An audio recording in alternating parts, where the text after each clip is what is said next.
Urwerwai, urwerwatchet, ichtwere labourer, eusle pein tailleder rui, pein rai, pein teu. Aujourd'hui, je vais vous conter l'histoire d'un combat, d'une lutte contre l'oppression sur le petit peuple, sur les travailleurs qui font vivre ce pays. Aujourd'hui, je vais vous raconter l'histoire de deux mondes qui, pourtant d'apparence, semblaient diamétralement opposés, mais qui, sous le rythme de la gavotte des montagnes, des riffs de guitare, du biniou et de la bombarde, ont pu s'unir pour une seule et même cause. Je vais vous parler des Ramoneurs de Menhir et de la Queen of the Gavotten, Louise Ebrel, de la révolte historique bretonne avec laquelle cette chanson fait écho, et bien sûr, ensemble, nous traduirons et analyserons les paroles de la chanson Menedeu, qui compte plus de 13 millions de vues sur YouTube.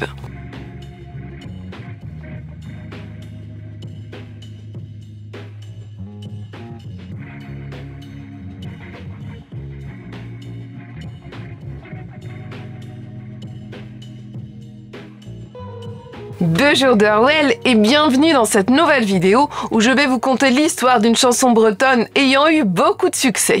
Il s'agit de Menedeu, chantée par les Ramoneurs de Menhir et par Louise Ebrel. Vous n'êtes pas sans savoir que Lorand était un des membres des Berruriers Noirs, que l'on peut considérer comme le plus gros groupe de punk français de toute l'histoire du punk. Et Louise Ebrel, quant à elle, est une Guadec. Oui, comme les célèbres sœurs Guadec. Et plus précisément, elle est la fille d'Eugénie Guadec et de Job Ebrel, tous deux chanteurs traditionnels bretons. Que ce soit Lorand des Ramoneurs ou Louise Ebrel, ce sont deux personnes dont les origines sont chargées d'histoire. Et ce cocktail fait que la sauce prend très bien.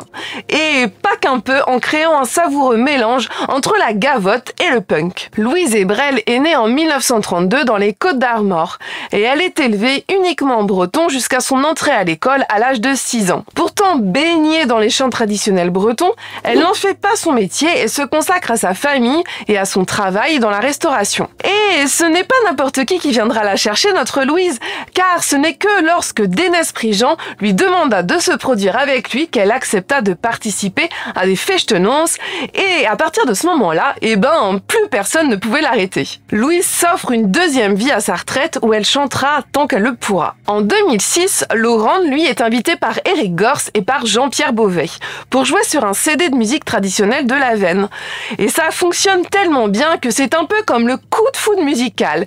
Et là, paf, ça fait pas des chocs à pic, mais bien les Ramoneurs de Menhir. Les deux sonneurs connaissaient déjà bien Louise Ebrel, mais lui, Lorand, ne l'avait encore jamais rencontrée. Mais il connaissait Louise de nom car il était un gros fan des sœurs Guadec, dont il écoutait le 45 tours quand il était ado. Il lui demande de poser sur la boîte à rythme.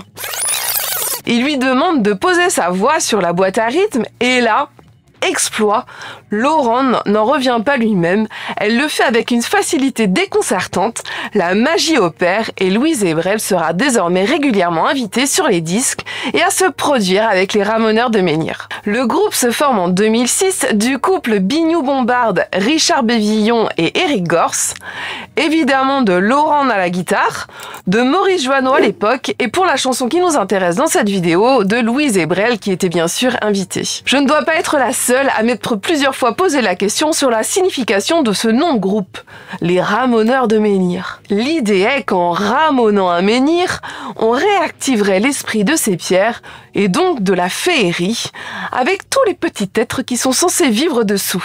Ainsi, en ramonant un menhir, on se reconnecterait aux vieilles légendes celtiques. Le groupe chante la grosse majorité du temps en breton, et même il change de dialecte de la langue bretonne en fonction des danses des chansons. Lorand, membre des Feux Berruriers Noirs, formé en 78 et dissous en 89, puis reformé en 2003 jusqu'en 2006. Mais déjà à l'époque des Berrus, se profilait une petite tendance bretonne, même sur un petit air de gavotte. Car figurez-vous que sur la chanson Vive le feu, on pouvait déjà retrouver le son enchanteur d'Éric Gors au biniou et celui de Jean-Pierre Beauvais à la bombarde, où la gavotte était accompagnée des riffs de Lorand et de la célèbre boîte à rythme nommée Dédé, véritable membre du groupe. Et puis, il ne faut pas oublier non plus que le chanteur des Berrus est breton. En 2010 sort le 3e album des Ramoneurs, Am Zeer een Dispar, qui signifie en français le temps de la révolte. Et ça tombe bien, car c'est ce dont nous allons parler tout à l'heure.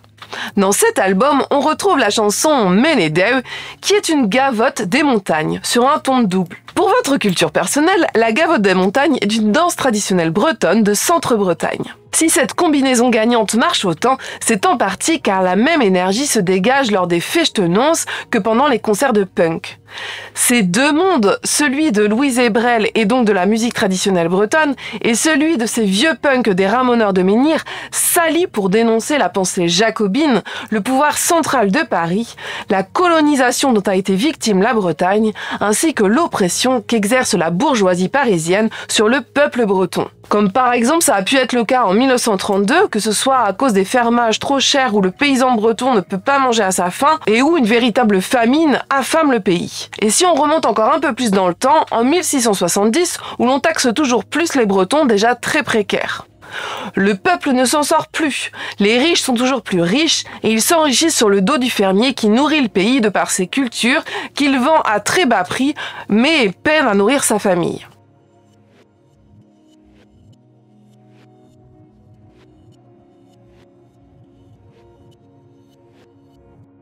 Vous l'aurez compris, punk et militantisme breton, même combat.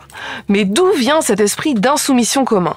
Pour ça, il faut encore faire un petit tour dans le passé. Je vous ai dit tout à l'heure que Louise Hébrel ne connaissait que le breton en arrivant à l'école à ses 6 ans. Elle subit donc l'humiliation de porter la vache, le symbole autour du cou pour avoir parlé breton à une de ses camarades. Elle décide à 18 ans dans les années 50 de partir à Paris, travailler comme bonne à tout faire. Ses journées étaient bien longues car elle travaillait de 7h à 23h. Et c'était le lot de bien des Bretonnes et des Bretons, ayant quitté le pays pour tenter de s'en sortir. Certains parlent même de génocide culturel organisé.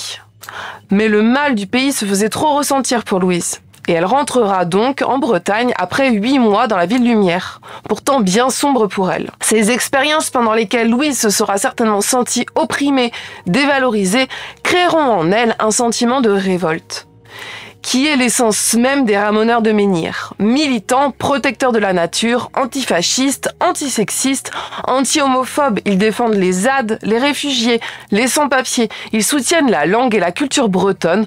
Vous l'aurez compris, ils sont surtout avant tout les défenseurs des opprimés. Ils jouent et chantent pour une Bretagne libre, ils le disent au début de chaque concert. On s'appelle les Ramoneurs de Menhir, on chante pour la Bretagne libre!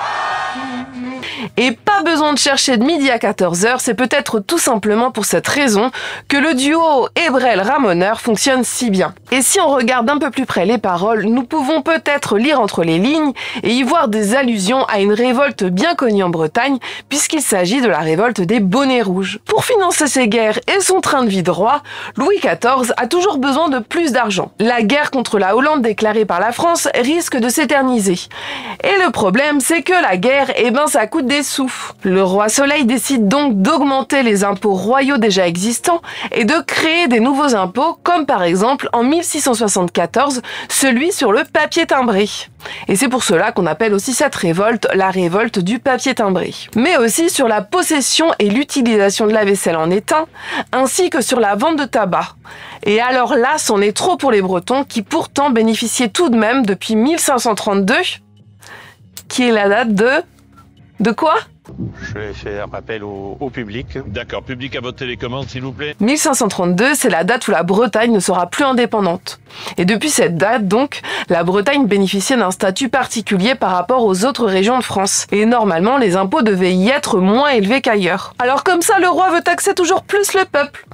Les Bretons, donc, se révolteront à partir de 1675, en commençant par Rennes, Saint-Malo, puis Nantes, Guingamp, Châteaulin, Pont-l'Abbé.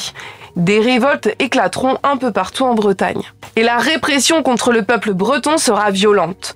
Toujours en 1675, 6000 soldats débarquent à Rennes pour dormir chez l'habitant. Des maisons seront rasées, des peines de mort arbitraires seront demandées, le pays perd le peu d'autonomie qui lui restait, des clochers seront décapités comme celui de la chapelle de Plounéour-Lanverne, et humainement c'est l'horreur. Les soldats français s'y donnent à cœur joie, et qu'est-ce qu'on fait quand on veut tenter de contrôler un peuple par la terreur ? Eh ben oui, on fait ce que font tous les gros dégueulasses, on s'en prend aux plus faibles. On pille les maisons, on viole les femmes, et on exécute leurs enfants. Ah oui, et aussi, petite cerise sur le gâteau, j'oubliais, on maintient évidemment les impôts. Et si on y pense bien, on a quand même de quoi être un peu révolté en Bretagne, non ? Ces événements suscitent un esprit d'insurrection au sein des communautés bretonnes. Et face à cette tentative de domination du roi et des hauts placés français, que nous reste-t-il à nous, peuple breton ? La rébellion, bien sûr.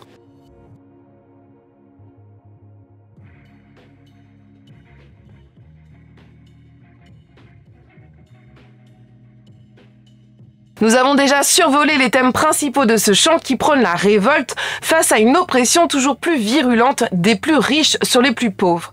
Donc penchons-nous maintenant à présent sur la traduction des paroles de la chanson Ménédeu, interprétée par Louise Hébrel et par les Ramoneurs de Menhir sur leur album Amzer und Dispar. Approchez-vous tous bretons pour écouter la leçon, qui a été écrite sur la vie du travailleur, il n'y a pas longtemps. Sa condition est très différente à ce pauvre travailleur, différente de la condition des gens qui travaillent en ville.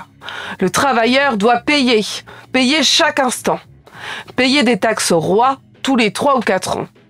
Et quand il doit payer son maître, si l'argent n'est pas prêt, on vendra ses biens, et c'est bien là le problème. Après quoi le travailleur sera diffamé. Par des hommes de loi, il sera expulsé. Il sera dépouillé de ses quelques biens. Il n'y aura rien à dire sur ces biens dont il est privé. Et sans honte, le travailleur ira là où il voudra. Mais il sera critiqué. Beaucoup de gens le mépriseront. Mais cependant, si les gens se rendaient compte que c'est grâce au labeur de ce travailleur que vit le monde entier. Notre affaire est très difficile et continue jour et nuit. Tant que la situation ne changera pas, nous n'aurons jamais de repos. Voilà, j'espère que cette vidéo sur une chanson bretonne vous aura plu. N'oubliez jamais que c'est dans l'insoumission que nous préserverons nos cultures et nos langues. Je vous fais des beaux keufs et je vous dis, dan distro!